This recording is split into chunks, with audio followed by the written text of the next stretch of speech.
Aujourd'hui je vais vous parler du spectacle Les mots Saint-Prose de Félix Radu.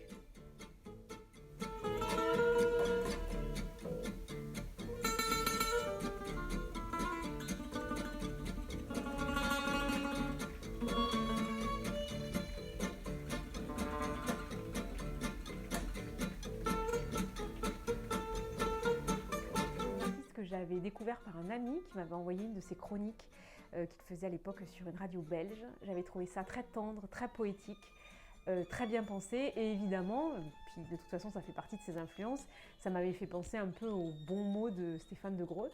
Dans ses influences, il faut savoir qu'il y a Raymond DeVos, Stéphane de Groot, Bobby Lapointe.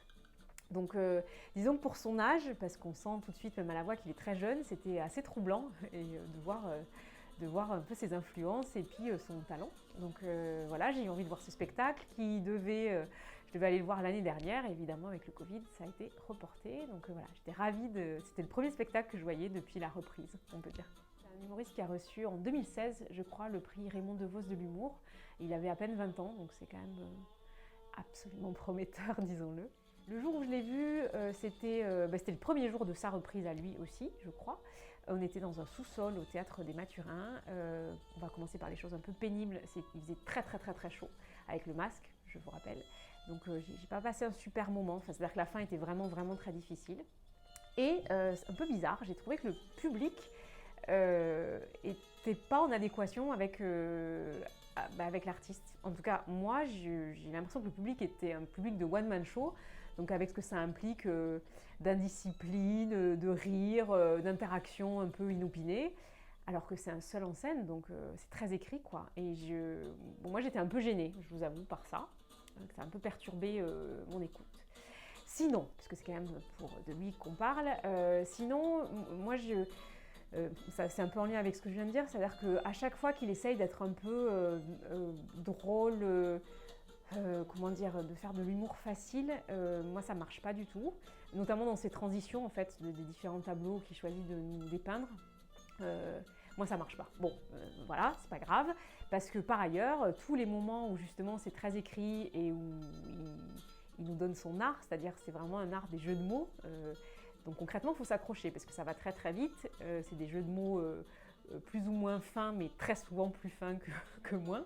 Donc ça demande une attention permanente. Et puis quand on capte rapidement la chose, c'est des moments de grâce, quoi. Donc c'est très beau. C'est poétique, pour vous donner quelques exemples. Dans les influences, je retiens notamment un très beau passage sur Le Petit Prince, un passage où il parle d'une rose qui est sa chérie. Enfin, c'est très beau, il y a plein de passages vraiment qui vous laissent le sourire et vraiment comme des enfants, quoi.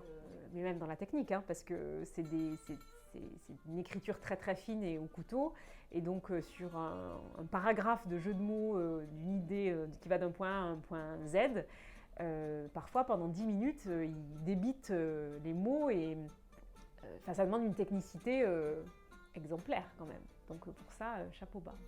Je pense que c'est un premier spectacle et comme souvent, je dois avouer, comme souvent avec les chroniqueurs que j'écoute, autant leurs chroniques je les trouve vraiment formidables à peu près à chaque fois, autant sur un spectacle sur le long cours c'est un peu plus inégal. Donc parfois on peut être un peu déçu. Pour les amoureux de la littérature, en fait, il part de certains travaux de Rilke, Shakespeare, Antoine de Saint-Exupéry, Camus, entre autres. Hein. Donc pour ceux qui connaissent, évidemment, c'est toujours plaisant, et pour ceux qui ne connaissent pas, ça permet de les découvrir, donc ça c'est toujours très agréable. Et vous, iriez-vous ?